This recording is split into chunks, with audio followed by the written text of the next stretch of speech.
Au Nouveau-Brunswick, des milliers de personnes attendent toujours ce fameux chèque de 900 $ de la province. Cet argent devait aider les sans-emploi avant l'arrivée de la prestation canadienne d'urgence. Mais bon, Jean-Philippe, certains ont finalement reçu l'argent du fédéral avant celle de la province. Oui, parce que la prestation d'urgence pour les travailleurs du Nouveau-Brunswick, ça se voulait rapide, très rapide pour les travailleurs.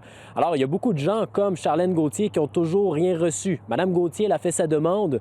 Elle a fait sa demande pour la prestation provinciale, oui, le 31 mars dernier. Elle avait perdu son emploi le 18 mars. Alors, elle a reçu sa confirmation comme quoi elle était éligible à la prestation, mais ne recevant rien, elle a tenté d'appeler à la ligne téléphonique.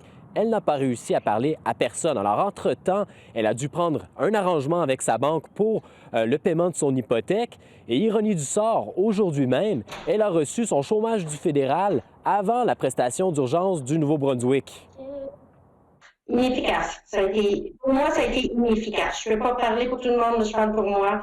C'était pas une belle expérience. À tous les jours, je regardais mon compte de banque. Tous les jours, ma mère allait à la poste pour voir si on avait des sous qui rentraient.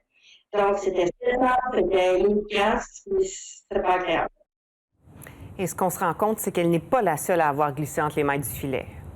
Non, il y a 11 000 personnes, Karine, qui sont toujours en attente de la prestation d'urgence pour les travailleurs du Nouveau-Brunswick. Il faut quand même le dire, vous pouvez le voir sur le tableau à l'écran, il y a 45 000 personnes qui l'ont reçu, ce chèque, jusqu'à présent. Alors, il y a des gens qui ont reçu cet argent-là pour l'épicerie, pour l'hypothèque et les autres dépenses quotidiennes.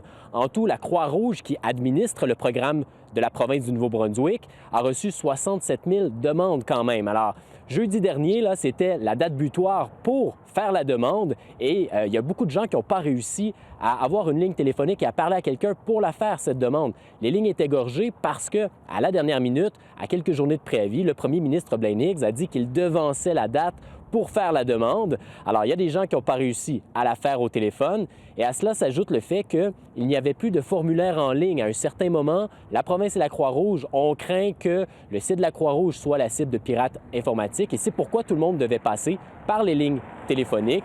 Alors, depuis le début du confinement, il y a presque un mois, il y a des gens qui n'ont toujours rien reçu jusqu'à présent des deux paliers de gouvernement.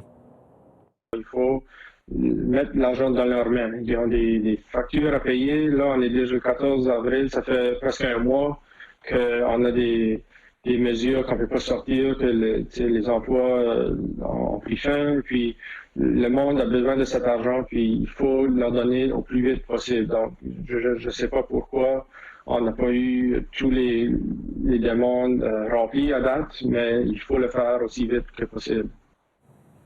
Donc, les libéraux ont demandé un sursis, d'étendre la période pour faire la demande pour la prestation provinciale, mais le premier ministre Blaine Higgs n'a pas bougé. Merci beaucoup, Jean-Philippe. Je vous en prie.